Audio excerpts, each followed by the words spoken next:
নমস্কার, সেরা বাংলা গল্পে আপনাদের সবাইকে স্বাগত। আজকে আমরা এসেছি নতুন একটা ভূতের গল্প নিয়ে। আজকের গল্প হুমায়ুন আহমেদের সঙ্গিনী। গল্পটি ভালো লাগলে অবশ্যই সাবস্ক্রাইব করবেন আমাদের ইউটিউব চ্যানেলটিকে। আসুন শুরু করি সঙ্গিনী।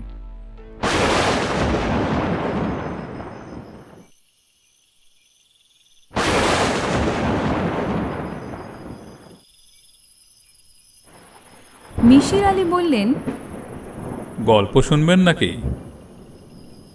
অমিত ঘড়ির দিকে তাকালো। রাত মন্দ হয়নি, 10টার মতো বাজে। বাসায় ফেরা দরকার। আকাশের অবস্থাও ভালো না, গুড়গুড় করে মেঘ ডাকছে। আষাঢ় মাস, যে কোনো সময় বৃষ্টি নামতে পারে। অমিত বলল, না না, আজ থাক, আরেকদিন শুনবো। রাত অনেক হয়েছে, বাসায় চিন্তা করবে। মিশির আলী হেসে ফেললেন।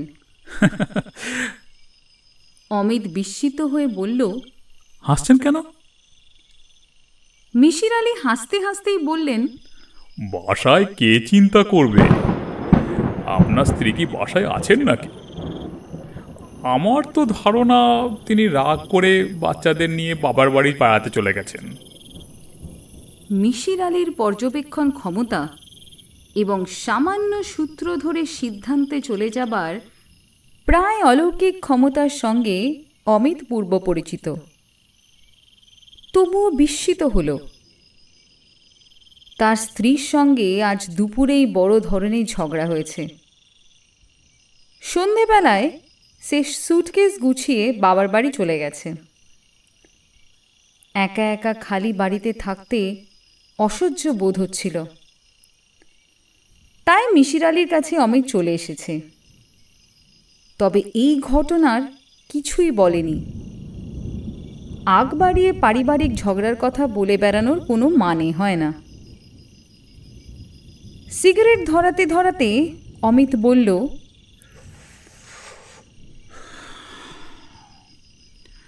কিন্তু ঝগড়া হয়েছে বুঝলেন কি করে? অনুমানে বলছি। বা অনুমানটাই বা করলেন কি করে? আমি লক্ষ্য করলাম আপনি আমার কাছে কোনো কাজে আসেননি, সময় কাটাতে এসেছেন, গল্প করছেন, আবার গল্প শুনছেন। কোনো কিছুতেই তেমন আনন্দ পাচ্ছেন না, অর্থাৎ কোনো কারণে মন বিক্ষিপ্ত। আমি বললাম, ভাবি কেমন আছেন? আপনি বললেন ভালো, কিন্তু বলার সময় আপনার মুখ কঠিন হয়ে গেল, অর্থাৎ ভাবির সঙ্গে ঝগড়া হয়েছে। আমি তখন নিশ্চিত হবার জন্য বললাম, আমার সঙ্গে 4টা ভাত খান। হ্যাঁ, আপনি রাজি হয়ে গেলেন। আমি ধরে নিলাম রাগারাগি হয়েছে এবং আপনার স্ত্রী বাসায় নেই। আপনার একা একা লাগছে বলেই আপনি এসেছেন আমার কাছে। এই সিদ্ধান্তে আসার জন্য শার্লক হতে হয় না। একটু ঠান্ডা মাথায় চিন্তা করলেই বোঝা যায়। অমিত কিছু বলল না। মিশির আলী বললেন, চা চড়াচ্ছি, চা খেয়ে গল্প শুনুন, তারপর এইখানেই শুয়ে ঘুমিয়ে পড়ুন। খালি বাসায় একা একা রাত কাটাতে ভালো লাগবে না, তাছাড়া বৃষ্টি নামলো বলে। এটাও কি আপনার লজিক্যাল ডিডাকশন নাকি? না না, এটা হলো উইশফুল থিঙ্কিং। গরমে কষ্ট পাচ্ছি, বৃষ্টি হলে জীবন বাঁচে। তবে বাতাস ভারী, বৃষ্টির দেরি নাই বলে আমার ধারণা। বাতাসের আবার হালকা ভারী কি মশাই?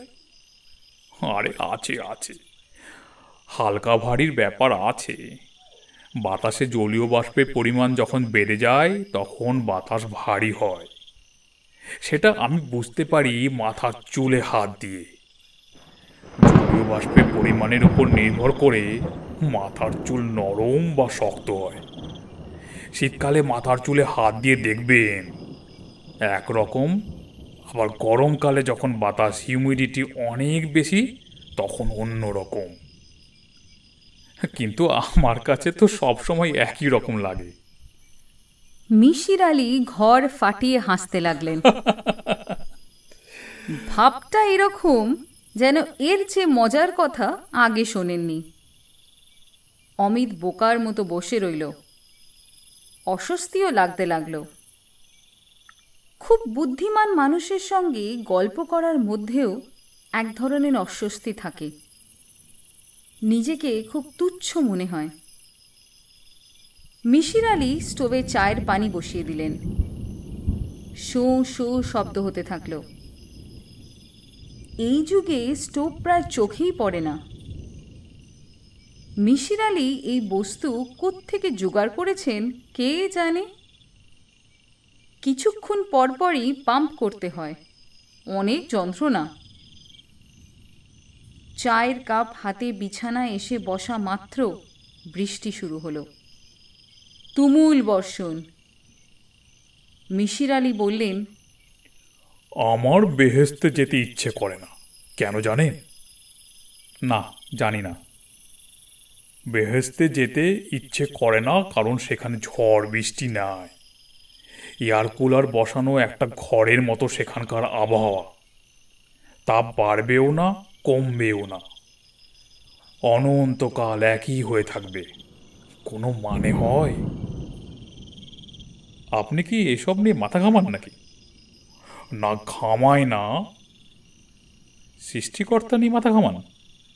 হ্যাঁ, ঘামায়। খুব চিন্তা করি, কোনো কুল কিনারা পায় না। পৃথিবীর সমস্ত ধর্মগ্রন্থ কি বলে জানেন? বলে সৃষ্টিকর্তা বা ঈশ্বর পারেন না এমন কিছুই নেই। তিনি সব পারেন। অথচ আমার ধারণা তিনি দুটো জিনিস পারেন না যা মানুষ পারে। অবাক হয়ে অমিত বলল, উদাহরণ দিন। সৃষ্টিকর্তা নিজেকে ধ্বংস করতে পারেন না, মানুষ পারে।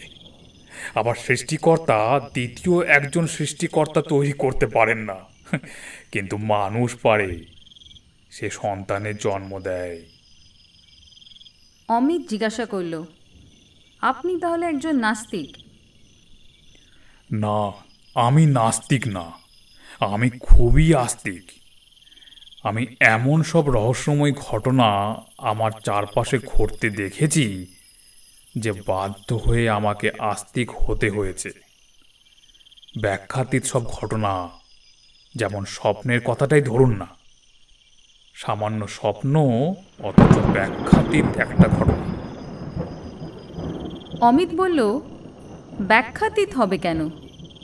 ফ্রয়েড তো চমৎকার ব্যাখ্যা করেছেন বলে শুনেছি। মোটেই চমৎকার ব্যাখ্যা করেননি। স্বপ্নের পুরো ব্যাপারটাই তিনি অবদমিত কামনার উপর চাপিয়ে দিয়ে লিখলেন ইন্টারপ্রিটেশন অফ ড্রিম। তিনি শুধু বিশেষ এক ধরনের স্বপ্নই ব্যাখ্যা করলেন, অন্য দিক সম্পর্কে চুপ করে রইলেন। যদিও তিনি খুব ভালো করে জানতেন মানুষের বেশ কিছু স্বপ্ন আছে যা ব্যাখ্যা করা যায় না। তিনি এই নিয়ে প্রচুর কাজ করেছেন, কিন্তু প্রকাশ করেননি, নষ্ট করে ফেলেছেন। তার ছাত্র প্রফেসর জাং কিছু কাজ করেছেন, মূল সমস্যায় পৌঁছতে পারেননি। বলতে বাধ্য হয়েছেন যে কিছু কিছু স্বপ্ন মানুষ কেন দেখে তা বলা যাচ্ছে না। যেমন একটা লোক স্বপ্ন দেখলো হঠাৎ মাথার উপর সিলিং ফ্যানটা খুলে পড়ে গেল। স্বপ্ন দেখা দুদিন পর দেখা গেল সত্যি সত্যি সিলিং ফ্যানটা খুলে পড়ে গেছে। এই ধরনের স্বপ্নকে বলে প্রিকগনিশন ড্রিম। এর একটাই ব্যাখ্যা, স্বপ্নে মানুষ ভবিষ্যৎ দেখতে পাচ্ছে, যা সম্ভব নয়। কাজে এই জাতীয় স্বপ্ন ব্যাখ্যাতীত। অমিত বলল, এমনও তো হতে পারে যে কাকতালীয়ভাবে মিলে গেছে। হতে পারে, প্রচুর কাকতালীয় ব্যাপার পৃথিবীতে ঘটেছে, তবে কাকতালীয় ব্যাপারগুলিকেও একটা স্ট্যাটিস্টিক্যাল প্রবাবিলিটির ভেতর থাকতে হবে। প্রিকগনিশন ড্রিম সেক্ষেত্রে থাকে না। অমিত বলল, ঠিক বুঝতে পারছি না। বোঝানো একটু কঠিন। আমি বরং স্বপ্ন সম্পর্কে একটা গল্প বলি, শুনতে চান? কৌতূহল জাগলো অমিতের। বলুন শুনি, ভৌতিক কিছু? না না না, ভৌতিক না, তবে রহস্যময় তো বটেই। আরেক দফা চা হয়ে যাক, কি বলেন? হোক। কি ঠিক করলেন, থেকে যাবেন? বৃষ্টি কিন্তু বাড়ছে বাইরে। থেকে যাওয়াই ঠিক করলো অমিত। মিশির আলি চা নিয়ে বিছানায় পা তুলে বসলেন। গল্প শুরু হলো। ছোটবেলায় আমাদের বাসায় খাবনামা নামে একটা স্বপ্ন তথ্যের বই ছিল। কোনো স্বপ্ন দেখলে কি হয় সব ওই বইয়ে লেখা থাকত। আমার মা ছিলেন ওই বইটার বিশেষ ভক্ত। ঘুম থেকে উঠেই বলতেন, ও মিশির, বইটা একটু দেখ তো, একটা স্বপ্ন দেখলাম, স্বপ্নের মানে কি বল। আমি অমনি বই নিয়ে বসতাম। দেখ তো বাবা, গরু স্বপ্ন দেখলে কি হয়? আমি বই উল্টে জিজ্ঞাসা করলাম, কি রঙের গরু মা, সাদা না কালো? এই তো মুশকিলে ফেললি, সাদা না কালো খেয়াল নেই রে বাবা। সাদা রঙের গরু হলে ধন লাভ, আর কালো রঙের গরু হলে বিবাদ। কার সঙ্গে বিবাদ? তোর বাবার সাথে? লেখা নাই মা। মা চিন্তিত হয়ে পড়তেন। স্বপ্ন নিয়ে চিন্তার তার কোনো শেষ ছিল না। আর কত বিচিত্র স্বপ্ন যে দেখতেন। একবার দেখলেন দুটো অন্ধ চড়ুই পাখি। খাবনামায় অন্ধ চড়ুই পাখি দেখলে কি হয় তা লেখা নাই, কবুতর দেখলে কি হয় সেটা লেখা আছে। মার কারণেই খাবনামা ঘাঁটতে ঘাঁটতে এক সময় পুরো বইটা আমার মুখস্থ হয়ে গেল। স্বপ্ন বিশারদ হিসেবে আমার নামটা রটে গেল। যে যা দেখে আমাকে সে অর্থ জিজ্ঞেস করে।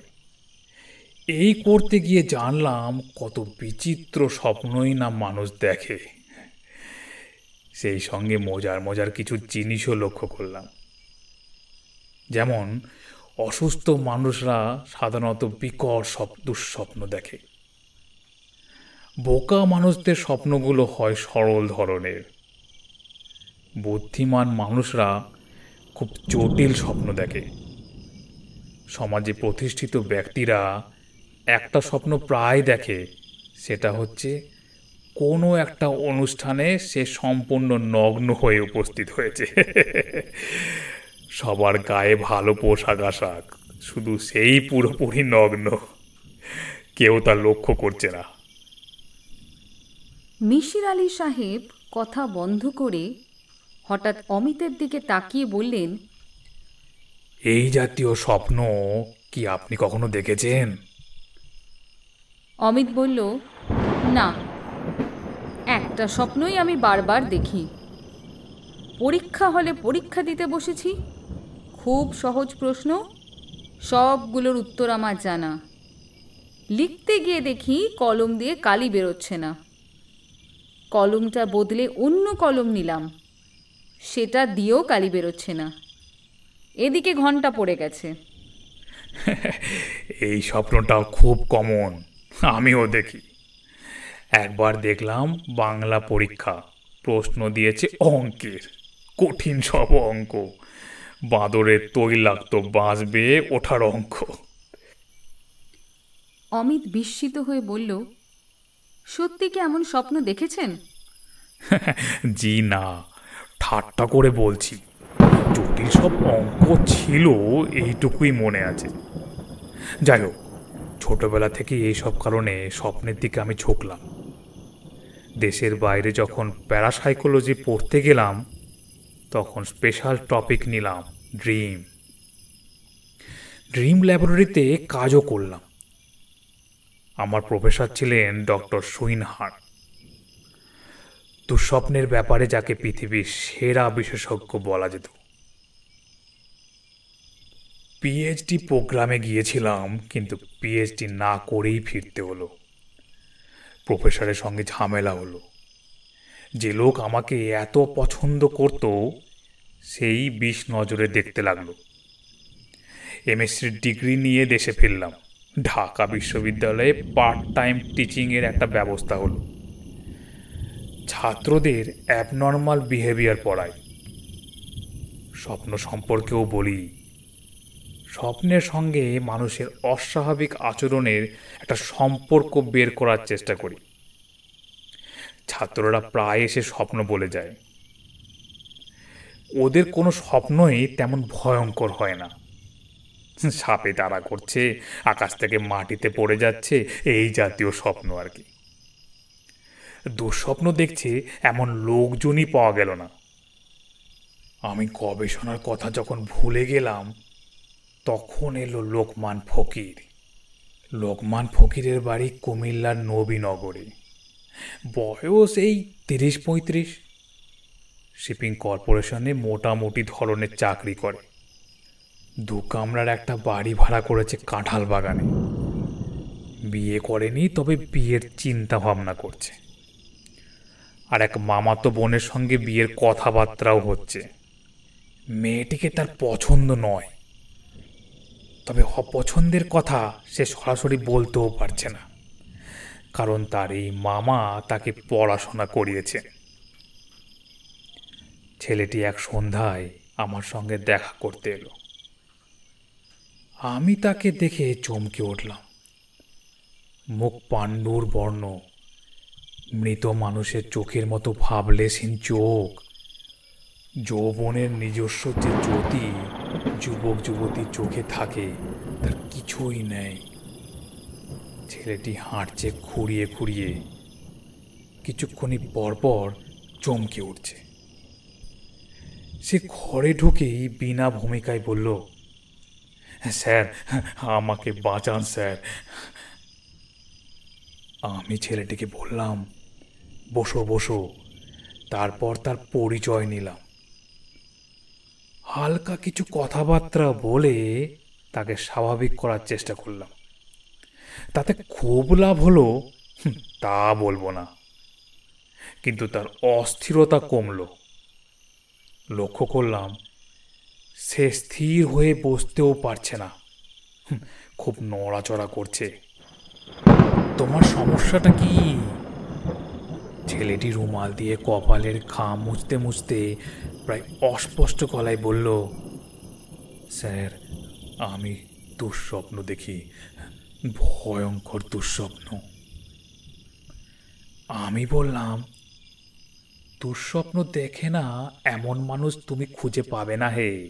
সাপে তাড়া করছে, বাঘে তাড়া করছে, আকাশ থেকে নিচে পড়ে যাচ্ছ, এইসব খুবই কমন স্বপ্ন। সাধারণত হজমের অসুবিধা না হলে মানুষ স্বপ্ন দেখে না। কিন্তু স্যার আমার স্বপ্ন কিন্তু এরকম না, আমার স্বপ্ন একটু অন্যরকম। ঠিক আছে, গুছিয়ে বলো, শুনে দেখি কীরকম স্বপ্ন তোমার। ছেলেটি সঙ্গে সঙ্গে কথা শুরু করলো। মুখস্থ বলে যাবার মতো করে বলে যেতে লাগলো। মনে হয় আগে থেকে ঠিকঠাক করে এসেছে এবং অনেকবার রিহার্সাল দিয়েছে। কথা বলার সময় একবারও আমার চোখের দিকে তাকালো না। যখন প্রশ্ন করলাম তখনও না। প্রথম স্বপ্নটা দেখি বুধবার রাতে 11টার দিকে ঘুমাতে গেছি।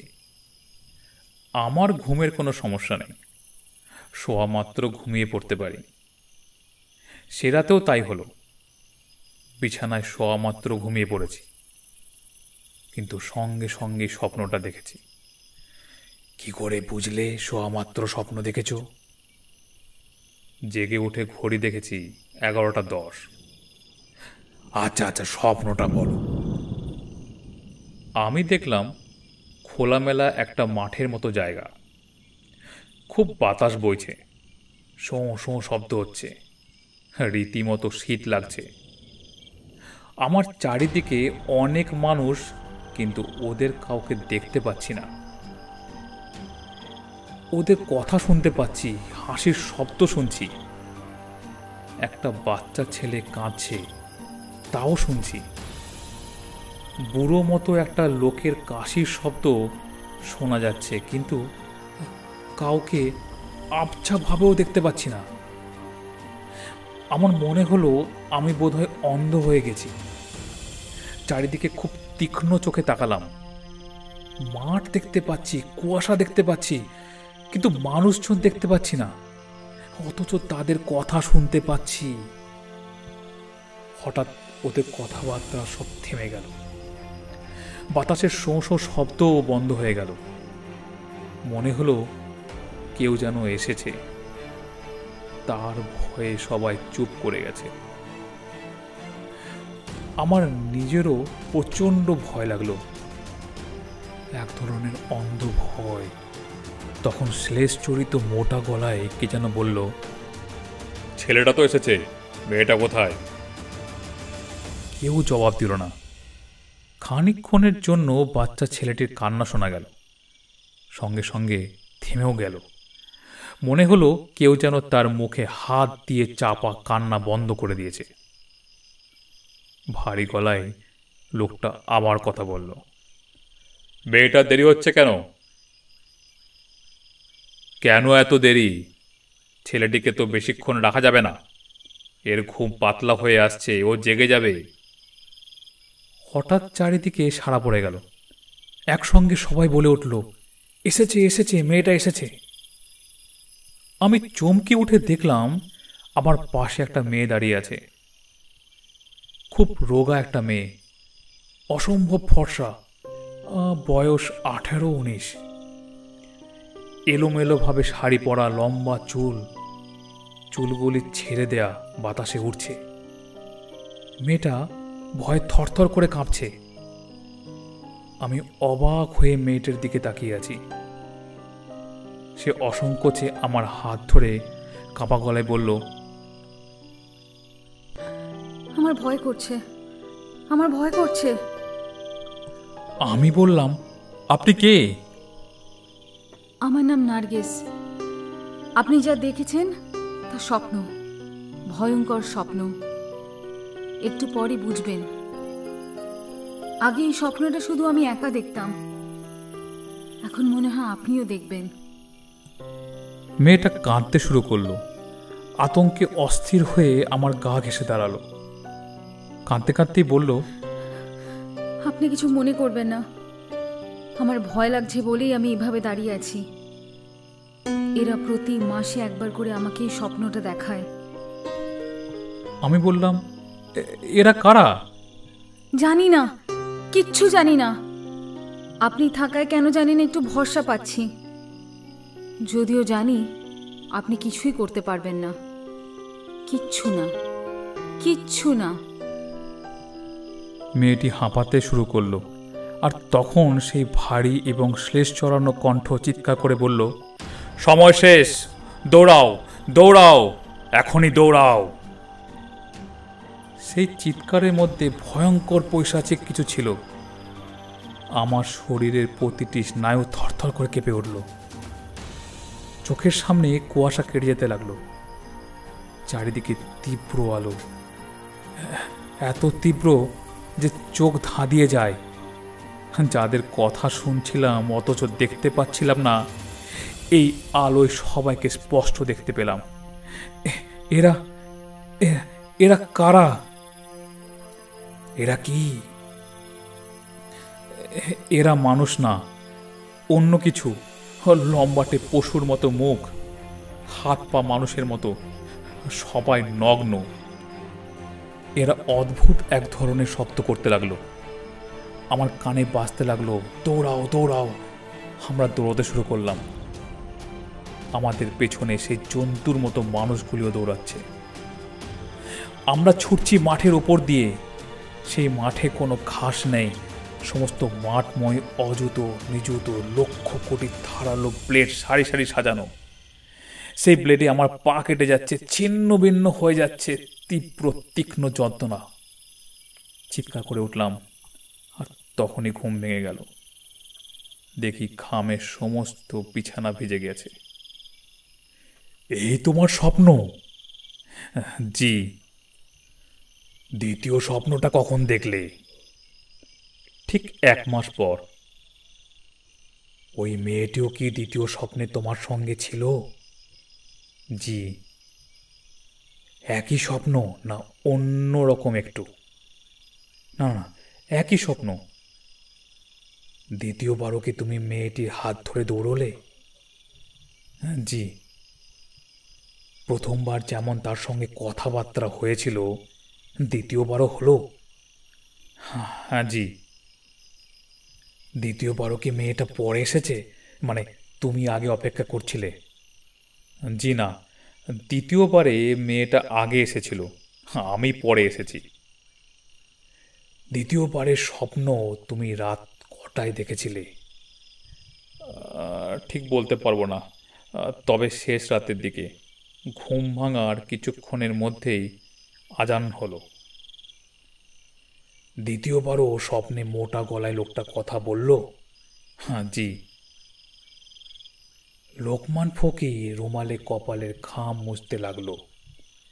সে অসম্ভব ঘামছে। আমি বললাম, জল খাবে? জল এনে দেব? হ্যাঁ জি স্যার, দিন। আমি জল এনে দিলাম। সে এক নিঃশ্বাসে জল শেষ করে ফেলল। আমি বললাম, স্বপ্ন ভাঙার পর তুমি দেখলে তোমার দুটি পায়ে ব্লেডে কেটে ক্ষত বিক্ষত হয়ে গেছে, তাই না?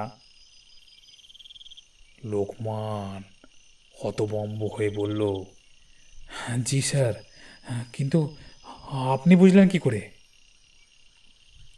তুমি খুঁড়িয়ে খুঁড়িয়ে ঘরে ঢুকলে, সেখান থেকেই অনুমান করেছি। তাছাড়া তোমার পা স্বপ্ন দেখার পর কেটে যাচ্ছে বলেই স্বপ্নটা ভয়ঙ্কর। পা যদি না কাটতো তাহলে স্বপ্নটা ভয়ঙ্কর হতো না, বরং একটা মধুর স্বপ্নই হতো। কারণ স্বপ্নে একটা মেয়ের সঙ্গে তোমার দেখা হচ্ছে, যে তোমার গা ঘেঁষে দাঁড়াচ্ছে। 18-19 বছরের রূপবতী একটা মেয়ে হাত ধরে তোমার সঙ্গে দৌড়াচ্ছে। আমার কথার মাঝখানে লোকমান ফকির পায়ের জুতো খুলে ফেলল, মোজা খুলল। আমি হতভম্ব হয়ে দেখলাম পায়ের তলা ফালা ফালা করে কাটা। এমন কিছু সত্যি সত্যি ঘটতে পারে আমি ভাবিনি। লোকমান ক্ষীণ গলায় বলল, এ কি করে হয় স্যার? এ কি বাস্তব? আমি ঠিক বুঝতে পারছি না, তবে স্বপ্নের ব্যাপারে পড়াশোনা যা করেছি তার থেকে তোমাকে একটা কথা বলতে পারি। ইনভার্ট রিয়াকশন বলে একটা ব্যাপার আছে। ধরো তোমার একটা আঙুল পুড়ে গেল, সেই খবর স্নায়ুর মাধ্যমে যখন তোমার মস্তিষ্কে পৌঁছবে তখন তুমি তীব্র ব্যথা পাবে। ইনভার্ট রিয়াকশনে কি হয় জানো? আগে মস্তিষ্কে আঙুল পোড়ার অনুভূতি পায়, তারপর সেই খবর আঙুল পৌঁছায়, তখন আঙুলে পোড়া পোড়া হয়ে যায়। স্বপ্নে পুরো ব্যাপারটা হয় মস্তিষ্কে, সেখান থেকে ইনভার্ট রিয়াকশনে শরীরে তার প্রভাব পড়তে পারে।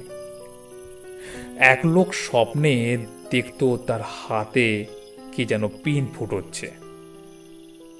ঘুম ভাঙার পর তার হাতে সত্যি সত্যি পিন ফোটার দাগ দেখা যেত। তোমার ক্ষেত্রেও হয়তো তাই ঘটেছে, তবে এমন ভয়াবহভাবে পা কাটা ইনভার্ট রিয়াকশনে সম্ভব বলে আমার মনে হয় না। তাহলে কি? আমি বুঝতে পারছি না, লোকমান ক্লান্ত স্বরে বলল। 1 মাস পর পর আমি স্বপ্নটা দেখি, কারণ পায়ের ঘা শুকোতে 1 মাস লাগে। আমি লোকমান ফকিরের দিকে খানিকক্ষণ তাকিয়ে থেকে বললাম, তুমি এখন থেকে একটা কাজ করবে, ঘুমোতে যাবে জুতো পায়ে দিয়ে। স্বপ্নে যদি তোমাকে দৌড়তেও হয়, তোমার পায়ে জুতো থাকবে, ব্লেড তোমাকে কিছু করতে পারবে না। সত্যি বলছেন? আমার তো তাই ধারণা। আমার মনে হচ্ছে জুতো পরে ঘুমোলে তুমি স্বপ্নটাই আর দেখবে না। লোকমান ফকির চলে গেল। খুব ভরসা পেল বলে মনে তো হলো না। আমি তাকে বলে দিয়েছিলাম 1 মাস পর স্বপ্ন দেখা হয়ে গেলে সে যেন আসে। কিন্তু সে এলো প্রায় 1.5 মাস পর। তার মুখ আগের চেয়েও শুকনো, চোখ ভাবলেশহীন, অথর্ব মানুষের মতো হাঁটছে। আমি বললাম, স্বপ্ন দেখেছ? জি না। জুতো পায়ে ঘুমাচ্ছ? জি স্যার, জুতো পায়ে দেয় স্বপ্ন দেখছি না। আমি হাসি মুখে বললাম, তাহলে তো তোমার রোগ সেরে গেল হে। এত মন খারাপ কেন? মনে হচ্ছে বিরাট সমস্যায় পড়েছ। হে, এবারের সমস্যাটা কি? লোকমান নিচু গলায় বলল, মেয়েটার জন্য মন খারাপ করছে স্যার। বেচারি একা একা স্বপ্ন দেখছে। এত ভালো একটা মেয়ের জন্য খুব কষ্ট হয় আমার। লোকমানের চোখে জল এসে গেল। আমি বিস্মিত হয়ে তাকিয়ে রইলাম। কি বলে? স্যার, আমি ঠিক করেছি, জুতো আর আমি পরব না। যা হবার হবে। নার্গিসকে একা একা যেতে দেব না, আমি থাকবো ওর সঙ্গে। মেয়েটার জন্য আমার খুব কষ্ট হয় স্যার। এত চমৎকার একটা মেয়ে, আমি স্যার থাকবো তার সঙ্গে। কিন্তু সেটা কি ভালো হবে? জি স্যার, আমি তাকে ছাড়া বাঁচব না। সে কিন্তু স্বপ্নের একটা মেয়ে, এটা কিন্তু ভেবে দেখো। সে স্বপ্নের মেয়ে নয় স্যার। আমি যেমন, সেও তেমন। আমরা দুজন এই পৃথিবীতে বাস করি। সে হয়তো ঢাকাতে কোনো এক বাসায় থাকে, তার পায়ে ব্লেডের কাঁটা। আমি যেমন সারাক্ষণ তার কথা ভাবি, সেও নিশ্চয়ই ভাবে। শুধু আমাদের দেখা হয় স্বপ্নে। মিশির আলী সিগারেট ধরিয়ে বললেন, গল্পটা এই পর্যন্তই। অমিত চেঁচিয়ে বলল, এই পর্যন্ত মানে? শেষটা কি? শেষটা আমি জানি না। ছেলেটি ক্ষত বিক্ষত পা নিয়ে একবার এসেছিল বটে। সে বলল, জুতো খুলে ঘুমোনো মাত্রই সে আবার স্বপ্ন দেখে। স্বপ্নে মেয়েটির দেখা পায়। তারা দুজন খানিকক্ষণ গল্প করে, দুজন দুজনকে জড়িয়ে ধরে কাঁদে। একসময় মানুষের মতো জন্তুগুলো চেঁচিয়ে বলে, দৌড়াও দৌড়াও। আবার তারা দৌড়তে শুরু করে। ছেলেটি আপনার কাছে আর আসেনি? অমিত জিজ্ঞাসা করল। জি না। ছেলেটির বর্তমান অবস্থা সম্পর্কে আপনি কি কিছু জানেন? না, তাও জানি না। তবে অনুমান করতে পারি, ছেলেটি জানে জুতো পায়ে ঘুমোলে সে দুঃস্বপ্ন আর দেখবে না। তারপরেও জুতো পায়ে দেয় না, কারণ মেয়েটিকে একা ছেড়ে দেয়া তার পক্ষে সম্ভব নয়। প্রেমের ক্ষমতা যে কি প্রচণ্ড হতে পারে, প্রেমে না পড়লে তা বোঝা যায় না। ছেলেটির পক্ষে এই জীবনে তার স্বপ্ন সঙ্গিনীর মায়া কাটানো সম্ভব না। সে বাকি জীবনে কখনো জুতো পায়ে ঘুমোবে না। সে আসলে দুঃস্বপ্নের হাত থেকে মুক্তি চাই না। দুঃস্বপ্ন হলেও এটি সেই সঙ্গে তার জীবনের মধুরতম স্বপ্ন। অমিত জিজ্ঞাসা করল, আপনার কি ধারণা নার্গিস নামের কোনো মেয়ে এই পৃথিবীতে সত্যি সত্যি আছে? নিচু গলায় মিসির আলি বললেন, তা আমি বলতে পারবো না। রহস্যময় এই পৃথিবীর খুব কম রহস্যের সন্ধানই আমি জানি। তবে মাঝে মাঝে আমারও কেন জানি এই মেয়েটির হাত ধরে একবার দৌড়তে ইচ্ছে করে। আরেকবার চা খাবে নাকি? গরম জল বসাবো? এতক্ষণ শুনলেন হুমায়ুন আহমেদের সঙ্গিনী গল্পটি। আশা করি গল্পটি ভালো লেগেছে। ভালো লাগলে চ্যানেলটিকে অবশ্যই সাবস্ক্রাইব করবেন আর সঙ্গে বেল আইকনটা প্রেস করতে ভুলবেন না। নতুন কোনো গল্প আপলোড করলেই তার নোটিফিকেশন আপনাদের কাছে পৌঁছে যাবে। শুভরাত্রি, ভালো থাকবেন।